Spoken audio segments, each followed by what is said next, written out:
Hello friends, Ram Ram, जय श्री कृष्ण। आप सब कैसे हो? आशा करती हूँ आप सब बहुत बहुत अच्छे होंगे फ्रेंड। और मैं तो बहुत बढ़िया हूँ। और अभी मैं जिस पे रिएक्शन दूंगी फ्रेंड्स, वो है श्री श्री छत्रपति शिवाजी महाराज की वीडियो। छत्रपति शिवाजी राजे ने दैत्यकार अफजल खान को कैसे मारा। तो आइए, ये वीडियो हमको बनानी ही थी क्योंकि हमने इससे पहले जो वीडियो बनाई थी उसके जो काफ़ी सारे तथ्य थे वो इस वीडियो में थे फ्रेंड्स। तो आइए देख लेते हैं श्री श्री छत्रपति शिवाजी महाराज ने दैत्यकार अफजल खान को कैसे मारा। उसके बाद हम बात करेंगे। मेरा रिएक्शन अच्छा लगे तो वीडियो को लाइक, चैनल को सब्सक्राइब जरूर करें।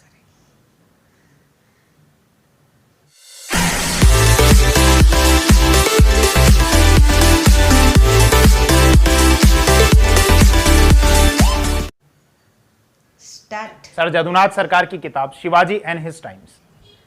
हाँ, तो बात है वर्ष 1659 ईस्वी की, जब बीजापुर की आदिल शाही का दरबार लगा हुआ था। बीजापुर के शासक थे अली आदिल शाह सेकंड। लेकिन सत्ता की जो वास्तविक बागडोर थी वो बड़ी साहिबा के हाथों में थी। बड़ी साहिबा जो अली आदिल शाह सेकंड की दादी थी। और वर्ष 1660 ईस्वी में जब तक वो मक्का की यात्रा पर नहीं गई थी तब तक बीजापुर की आदिल शाही की सत्ता की वास्तविक बागडोर उन्हीं के हाथों में रही थी। तो खैर, वर्ष 1659 ईस्वी में बीजापुर की आदिल शाही का ही दरबार लगा हुआ था और इसका मुख्य उद्देश्य था कि जैसे भी हो छल कपट से या बल से छत्रपति शिवाजी राजे को बंदी बनाकर ले आओ।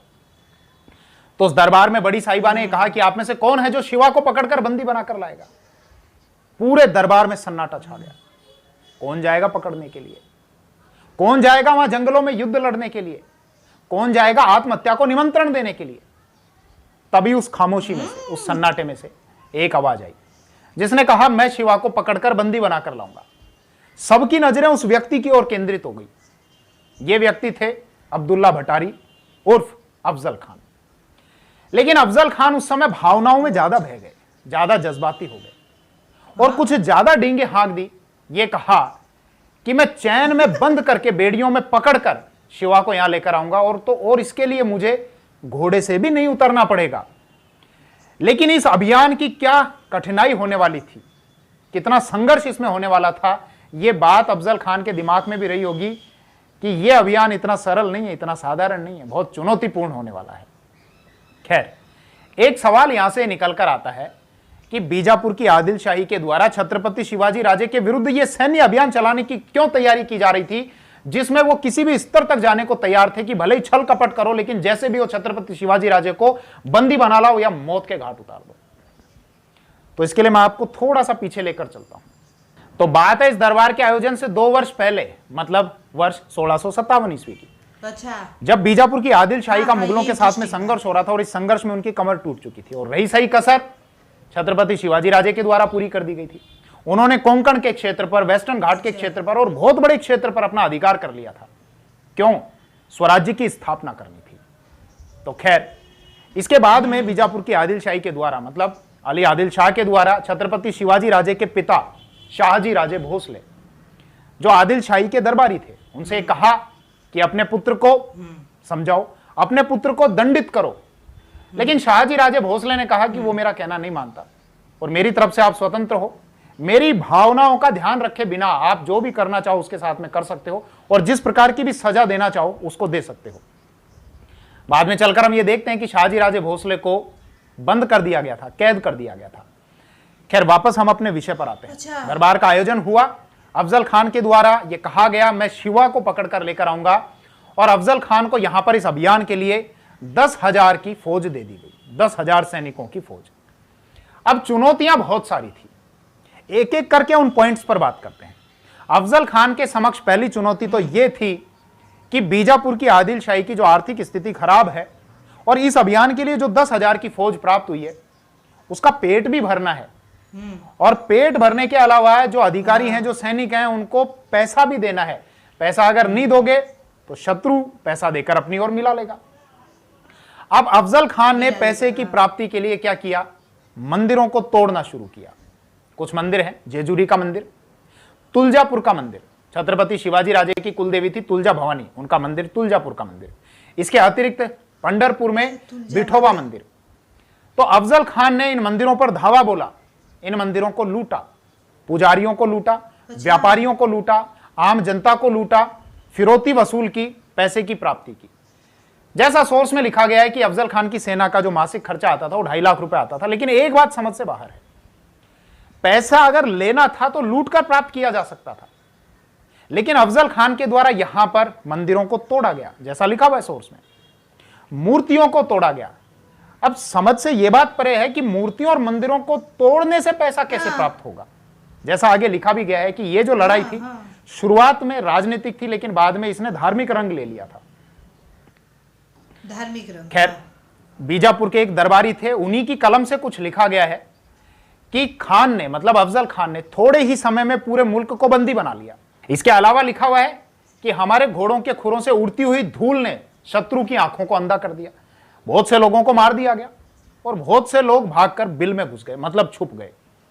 मतलब ये सारी जितनी भी कार्यवाही अफजल खान के द्वारा की जा रही थी, इसका स्पष्ट एक संकेत ये था, इसका स्पष्ट उद्देश्य ये था कि मराठों को, मावड़ों को छत्रपति शिवाजी राजे और उनकी सेना को भयभीत कर देना और आतंकित कर देना। लेकिन वो भयभीत नहीं थे और उन्होंने अपनी रणनीति के तहत पुणे के स्थान पर जावली के जंगलों को चुना और वहां पर प्रतापगढ़ को अपना केंद्र बनाया कि यहां जावली के जंगलों में अफजल खान और उसकी सेना के लिए लड़ना इतना आसान नहीं था। जंगल में कब मराठा, कब मावड़े किधर से आ जाएंगे, कब हमला कर देंगे और कब आप धराशायी हो जाओगे, आपको पता तक नहीं चलेगा। पता नहीं चलेगा। दूसरे पॉइंट पर, अफजल खान को आर्थिक मोर्चे पर तो फायदा हुआ, मंदिरों को लूटा गया, साथ ही साथ मूर्तियों को और मंदिरों को तोड़ा भी गया। दूसरा, अफजल खान के लिए यह आवश्यक था कि जो छत्रपति शिवाजी राजे की जो हितैषी हैं, उनके जो लोग हैं, जो मावड़े हैं, जो देशमुख हैं, उनको अपनी ओर मिलाया जाए ताकि उनकी एग्जैक्ट लोकेशन का पता लगाया जा सके, इसके अलावा उन तक पहुंचा जा सके और आसानी से बंदी बनाया जा सके। तो अप्रैल 1659 ईस्वी में बीजापुर की आदिल शाही की ओर से देशमुखों को एक फरमान जारी किया गया था और फरमान यह था कि तुमको अफजल खान का साथ देना है छत्रपति शिवाजी राजे के विरुद्ध। लेकिन यहां पर छत्रपति शिवाजी राजे की डिप्लोमेसी ने कार्य किया और उन्होंने लगभग 7 देशमुखों को अपनी ओर मिला लिया था। ये देशमुख आरंभ में बड़ी चिंता में थे, बड़ी दुविधा में थे कि किसका साथ दें, इधर इस पक्ष का साथ दें या दूसरे पक्ष का साथ दें। छत्रपति शिवाजी राजे ने स्पष्ट कहा, आपको सुरक्षा चाहिए, मैं सुरक्षा देता हूं, आपको मैं उपहार देता हूं, मेरा साथ दो, मेरा समर्थन करो। तो 7 देशमुखों को अपनी ओर मिला लिया, लेकिन कुछ देशमुख ऐसे थे जो अफजल खान से जाकर मिल गए। इसमें से एक देशमुख छोड़कर आ गए थे और वो छत्रपति शिवाजी राजे के साथ में हो गए थे। 2 देशमुखों की बात करता हूं। एक तो खांडोजी खोपड़े जो उतरौली के देशमुख थे, इसके अतिरिक्त कान्होजी जेदे जो भोर के देशमुख थे। दोनों के मध्य रोहित खेड़े की देशमुखी को लेकर प्रतिस्पर्धा थी और दोनों अफजल खान की ओर से लिखित में आश्वासन चाहते थे कि रोहित खेड़े की देशमुखी हमको प्राप्त हो। लेकिन बाद में जैसा हमको दूसरे सोर्स से जानकारी मिलती है, हालांकि सर जदुनाथ सरकार की किताब शिवाजी एंड हिज टाइम्स में यह जानकारी नहीं मिलती, लेकिन अन्य सोर्स से जानकारी मिलती है कि कान्होजी जेदे अफजल खान को छोड़कर छत्रपति शिवाजी राजे के पास में चले गए थे और अपने हाथ में जल लेकर यह सौगंध खाई थी कि मैं और मेरे 5 पुत्र अपनी अंतिम सांस तक आपके लिए युद्ध लड़ेंगे। यदि इसके लिए हमारा वतन भी जाता है तो जाए, वतन को कुर्बान करना पड़ेगा तो इसके लिए हम कुर्बान कर देंगे। एक देशमुख की मैं और बात करता हूं। फलटन के एक देशमुख थे जिनका नाम था बाजाजी नायक निंबलकर। ये वही थे जिनके संबंध में हमको एक सोर्स से जानकारी मिलती है, शिवपत्र सार संग्रह। यहां से हमको पता चलता है कि कुछ वर्ष पहले ही बाजाजी नायक निंबलकर को जबरन इस्लाम धर्म कबूल करवाया गया था, लेकिन बाद में वर्ष 1657 ईस्वी में छत्रपति शिवाजी राजे के द्वारा इनकी शुद्धिकरण का कार्य करवाया गया था। तो बाजाजी नायक निंबलकर जो फलटन के देशमुख थे, इनको बंदी बना लिया गया और 2 लाख की फिरौती लेने के बाद फिर अफजल खान के द्वारा इनको छोड़ दिया गया, फिर रिहा कर दिया गया था। तो खैर 2 विषय हो गए, एक तो अफजल खान के द्वारा मंदिरों को लूटना, मूर्तियों को तोड़ना, मंदिरों को तोड़ना, पुजारियों को बंद बनाना, व्यापारियों को बंद कर लेना, फिरौती वसूलना, आम जनता को लूटना। दूसरा, देशमुखों को अपनी ओर लाने का प्रयास करना, लेकिन इसमें छत्रपति शिवाजी राजे की डिप्लोमेसी सफल रही। खैर, अब जैसा मैंने आपको बताया कि छत्रपति शिवाजी राजे ने पुणे के स्थान पर जावली के जंगलों को चुना और वहां पर प्रतापगढ़ के दुर्ग को अपना केंद्र बनाया और अफजल खान के दिमाग में यह स्पष्ट था कि वहां जंगलों में जाकर आमने सामने की लड़ाई तो नहीं लड़ी जा सकती, तो फिर क्या किया जाए, फिर छल से काम लिया जाए। तो अफजल खान के द्वारा एक व्यक्ति अपने दूत के रूप में भेजे थे जिनका नाम था कृष्णाजी भास्कर। और कृष्णाजी भास्कर को जिन शब्दों के साथ में भेजा गया था, जो शब्द इस सोर्स में लिखे गए हैं, वो इस प्रकार से थे कि मैं तुम्हारे लिए अजनबी नहीं हूं, मतलब अफजल खान ने कृष्णाजी भास्कर के माध्यम से छत्रपति शिवाजी राजे को यह शब्द कहलवाए क्या, कि मैं तुम्हारे लिए अजनबी नहीं हूं, तुम्हारे पिता बहुत लंबे समय तक मेरे दोस्त रहे और तुम भी मेरे दोस्त हो, तुम भी मेरे मित्र हो, तो आओ मुझसे मिलो। मेरा बीजापुर की आदिलशाही में बहुत प्रभाव है और मैं अपने प्रभाव से तुम्हारे स्थान को निश्चित करवाऊंगा। मतलब तुम्हारे पास जो क्षेत्र जो तुमने प्राप्त किए हैं, तुम्हारे पास में जो किले हैं, उसको मैं निश्चित कराऊंगा, तुम्हारी स्थिति को स्पष्ट करवाऊंगा। बीजापुर की आदिलशाही के दरबार में आओ अगर आप आना चाहते हो तो, और अगर आपकी इच्छा यह है कि वहां पर आप उपस्थिति नहीं देना चाहते तो इससे भी आपको छूट दिलवा दी जाएगी। छत्रपति शिवाजी राजे ने कृष्णाजी भास्कर से मुलाकात की, रात्रि में मुलाकात की, तुलजा भवानी माता की मूर्ति के सामने मुलाकात की, और जो शब्द कहे वो इस प्रकार से थे कि आप हिंदू हैं, आप ब्राह्मण हैं, आप सच बताइए कि अफजल खान की क्या मंशा है। तो कृष्णाजी भास्कर ने खुलकर तो नहीं कहा, लेकिन यह कहा कि अफजल खान की जो मंशा है, जैसा मैंने सुना है, वो आपके लिए ठीक नहीं है। इसके बाद छत्रपति शिवाजी राजे द्वारा अपने अष्टप्रधान की एक मीटिंग बुलाई गई और यह चर्चा की गई क्या किया जाए, समर्पण करें या फिर युद्ध करें। अष्टप्रधान युद्ध करने के पक्ष में नहीं था कि ज्यादा हमको बड़ा नुकसान हो सकता है, लेकिन समर्पण करना भी तो हित में नहीं था, क्योंकि अफजल खान का जो पुराना रिकॉर्ड है वो अच्छा नहीं था। सन 1639 ईस्वी में सीरा या सेरा का क्षेत्र जो वर्तमान कर्नाटक में आता है, वहां के राजा थे उस समय 1639 में कस्तूरी रंगपा, उनको भी अफजल खान ने प्राणों की रक्षा का वचन दिया था और बाद में हत्या करवा दी थी। और तो और छोड़ो, वो तो दूसरा राजा था। अफजल खान के द्वारा स्वयं अपने साथी बीजापुर के प्रधानमंत्री मोहम्मद खान की धोखे से हत्या करवा दी गई थी। सन 1657 ईस्वी में जब बीजापुर को मुगलों के साथ में संघर्ष करना पड़ रहा था, युद्ध लड़ना पड़ रहा था, तो बीजापुर के प्रधानमंत्री थे मोहम्मद खान या खान मोहम्मद, जो कि बीजापुर के प्रति निष्ठावान थे, मुगलों के साथ में संघर्ष कर रहे थे। अफजल खान बीच में छोड़कर आ गए युद्ध लड़ते हुए और बड़ी साहिबा को उनके खिलाफ भड़काया, बोले तो मुगलों के साथ में जाकर मिल गए और उनकी हत्या करवा दी गई। तो जो व्यक्ति वचन देने के बाद अपने वचन से फिर जाए, उसके सामने समर्पण करना तो आत्महत्या के बराबर है। अब इसी के संबंध में एक किंवदंती है कि छत्रपति शिवाजी राजे को कुलदेवी तुलजा भवानी ने दर्शन दिए और यह कहा कि मेरा आशीर्वाद तुम्हारे साथ में है और जीत तुम्हारी होगी। इसके बाद वो सभी प्रिपेयर हुए कि सीधे अगर युद्ध लड़ना हो तो युद्ध लड़ेंगे, और यदि अफजल खान किसी भी प्रकार के विश्वासघात को लेकर, छल कपट को लेकर तैयार होकर आएगा तो उसी रूप में उसका जवाब दिया जाएगा। अब छत्रपति शिवाजी राजे ने अपने एक व्यक्ति गोपीनाथ पंत जी को दूत के रूप में अफजल खान के पास में भेजा, कुछ शर्तों के साथ में। यह कहा कि हमको आपका प्रस्ताव स्वीकार है, हमारी तरफ से 4 लोग आएंगे राजे सहित, आपकी तरफ से भी 4 लोग रहेंगे, और मिलने का जो स्थान रहेगा वो हमारा क्षेत्र रहेगा। मतलब वाई या वई में नहीं मिलेंगे, जो कि हेडक्वार्टर था अफजल खान का। कहां पर मिलेंगे? जंगलों में, प्रतापगढ़ के नीचे। कहां पर? प्रतापगढ़ के नीचे, थोड़ा समझ लेना, घने जंगल है जहां प्रतापगढ़ का दुर्ग बना हुआ है, उसी के नीचे एक चोटी पर कैंप लगाया जाएगा, एक टेंट लगाया जाएगा, जो चोटी है उस चोटी के शीर्ष पर। तो प्रतापगढ़ से तो नीचे हो गया, और इस चोटी के नीचे एक घाटी है जहां पर कोयना नदी बहती है। तो वो कोयना नदी घाटी का क्षेत्र है जहां पर बाद में अफजल खान की सेना बिखरी हुई थी, जिन पर फिर हमला किया गया और लगभग 3000 जो सैनिक थे उनको मौत के घाट उतार दिया गया था। इसकी मैं अभी आपसे बात करूंगा। तो क्या क्या शर्तें थी? हमारी ओर से 4 लोग रहेंगे, आपकी तरफ से भी 4 लोग रहेंगे। अफजल खान ने कहा ठीक है। मिलने का जो क्षेत्र रहेगा वो वाई या वई नहीं रहेगा जहां पर आपका हेडक्वार्टर है, मिलने का जो क्षेत्र रहेगा वो हमारा रहेगा प्रतापगढ़। ठीक है। अच्छा। अब वहां गोपीनाथ पंत जी जो गए थे वो दरअसल इस प्रस्ताव पर चर्चा करने के लिए नहीं गए थे, वो गए थे अफजल खान की वास्तव में क्या मंशा है उसका पता लगाया। अफजल खान के अधिकारियों को घूस दी गई और घूस देकर यह पता लगाया गया और यह जानकारी हुई कि जब बातचीत होगी, मीटिंग होगी, तो उसी दौरान छत्रपति शिवाजी राजे को गिरफ्तार कर लिया जाएगा, बंद बना लिया जाएगा। अब सभी तैयार थे। ये चोटी, इस चोटी पर कैंप लगाया गया, 2 रास्ते, एक इधर से रास्ता, एक इस साइड से रास्ता, और इस और तो और छत्रपति शिवाजी राजे के द्वारा वाई से लेकर और यहां तक का जो रास्ता था उसको पूरा साफ करवाया गया, जंगल को साफ कराया गया रास्ते पर जो आता था। और रास्ते में बीजापुर की सेना के लिए खाने और पीने की व्यवस्था तक करवा दी गई थी। अब जब खान आए, अफजल खान आए अपने 1000 सैनिकों के साथ, तो गोपीनाथ पंत जी ने रोका, बोले आप ये क्या कर रहे हैं? शर्तें थी, शर्तों में तय हुआ था कि हमारी ओर से 4 लोग आएंगे, आपकी ओर से भी 4 लोग आएंगे, आप तो 1000 लोगों को लेकर जा रहे हैं, 1000 सैनिकों को लेकर। अगर राजे को पता लग गया तो वो भयभीत हो जाएंगे, डर जाएंगे और मुलाकात ही नहीं हो पाएगी। तो ये केवल एक तकनीक थी, ये बोलने का एक तरीका था। अफजल खान ने कहा हाँ बात तो ठीक है, और उनको वापस भेज दिया और केवल 4 लोगों को रखा। एक तो खुद अफजल खान, इसके अतिरिक्त सैयद बंडा, ध्यान रखना सैयद बंडा जो है बहुत जबरदस्त तलवारबाज था। इसके अतिरिक्त कृष्णाजी भास्कर और एक व्यक्ति और थे जिनका नाम इस सोर्स में नहीं दिया गया, जिसके आधार पर मैं ये लेक्चर रिकॉर्ड कर रहा हूं। छत्रपति शिवाजी राजे की ओर से भी 4 व्यक्ति थे, एक तो स्वयं थे, एक गोपीनाथ जी पंत थे, इसके अतिरिक्त जीवा महिला थे और इसके अलावा शंभूजी कावजी थे। ये 4 लोग थे। अब पहले ये यहां पर आ गए अफजल खान। अफजल खान जब आए इस टेंट में, इस तंबू में आए, जो भी कैंप लगाया हुआ था, तो उसके वैभव को देखकर उनका पारा हाई हो गया। बोले ये एक दरबारी का पुत्र है, दरबारी के पुत्र के पास इतना वैभवशाली सामान कैसे हो सकता है। तो गोपीनाथ पंत जी ने स्थिति को संभाला और ये कहा कि जैसे ही वो राजे आपके सामने आएंगे, जैसे ही समर्पण करेंगे, तो ये सामान वापस बीजापुर में भेज दिया जाएगा एक गिफ्ट के तौर पर, उपहार के तौर पर। ठीक है।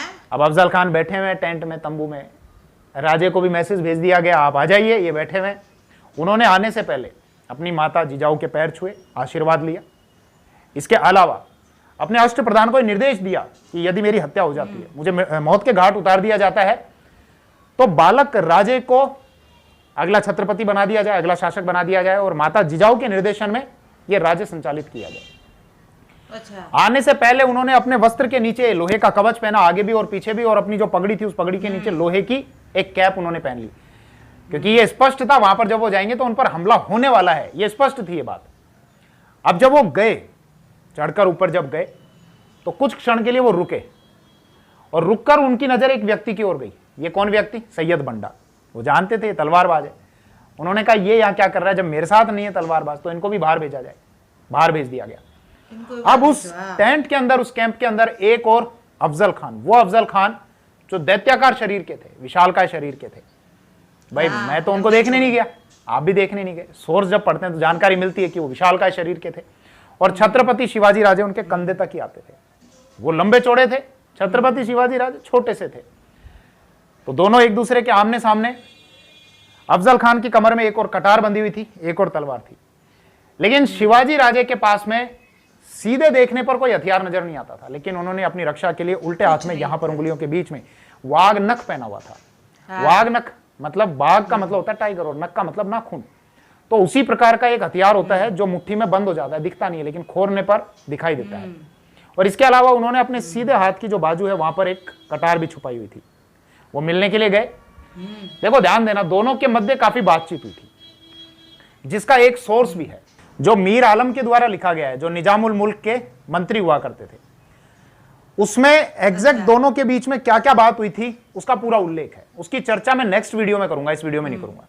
और साथ ही साथ मैं ये भी चर्चा करूंगा कि कुछ इतिहासकार ये कहते हैं कि अफजल खान के द्वारा धोखा नहीं दिया गया था, शिवाजी राजे के द्वारा दिया गया। कुछ ये कहते हैं कि छत्रपति शिवाजी राजे ने धोखा नहीं दिया, अफजल खान ने दिया। तो एग्जैक्टली क्या हुआ था, कुछ रिकॉर्ड के आधार पर मैं आपके साथ में चर्चा करूंगा, जिसमें इंग्लिश फैक्ट्री के भी रिकॉर्ड हैं। इसके अलावा नूरुल्लाह के द्वारा लिखा गया है official history of Ali Adil Shah second, उसमें भी कुछ बातें हमको पता चलती हैं। बहुत पूरी पोल पट्टी खुल जाएगी, नेक्स्ट वीडियो में हम बात करेंगे। खैर वापस हम पॉइंट पर आते हैं। तो कैंप के अंदर की बात है, एक और लंबे चौड़े अफजल खान, दूसरी और उनके सामने छोटे से कद के छत्रपति शिवाजी राजे। दोनों गए एक दूसरे के पास में। अफजल खान ने अपनी बाहें फैलाई, शिवाजी राजे को गले लगाया और गले लगाने के बाद कस के पकड़ लिया, उल्टे हाथ से गर्दन को दबा लिया। और यह पकड़ इतनी मजबूत थी कि छत्रपति शिवाजी राजे अपने को हिला नहीं पा रहे थे। बचाव में उन्होंने क्या किया, अपने उल्टे हाथ में जो वाघ नख था, उस वाघ नख से अफजल खान के पेट को फाड़कर आंतड़ियों को बाहर निकाल दिया और अपने सीधे हाथ से कटार निकालकर अफजल खान के पेट पर मारी। बस इतना ही था, अफजल खान की पकड़ ढीली हो गई और फर्श पर धराशायी हो गया अफजल खान और चिल्लाने लगे, बचाओ बचाओ बचाओ बचाओ। तभी दोनों ओर के जो साथ के जो लोग थे वो अंदर भाग कर आए। सैयद बंडा के द्वारा छत्रपति शिवाजी राजे के सिर के ऊपर तलवार से 2 प्रहार किए गए। उनकी जो पगड़ी है वो कट चुकी थी, लेकिन अंदर जो लोहे की कैप पहनी हुई थी उससे उनका बचाव हो गया। तुरंत लपक कर छत्रपति शिवाजी राजे के साथ के जो व्यक्ति थे, जीवा महिला, उन्होंने सैयद बंडा का सीधा हाथ काट दिया। हाथ जमीन पर पड़ा था और अगले ही क्षण सैयद बंडा की जो गर्दन है वो जमीन पर पड़ी थी और वो धराशायी हो चुका था।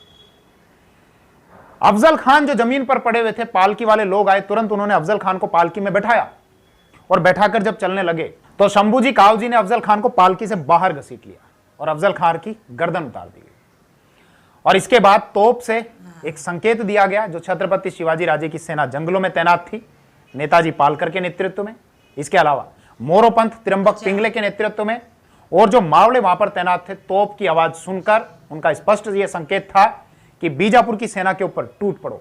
बीजापुर की सेना ने यह नहीं सोचा था कि अब उनके साथ में ऐसा होने वाला है, क्योंकि वो लोग तो इस चीज के लिए तैयार थे कि अफजल खान ने या तो छत्रपति शिवाजी राजे को बंदी बना लिया होगा या मौत के घाट उतार दिया होगा।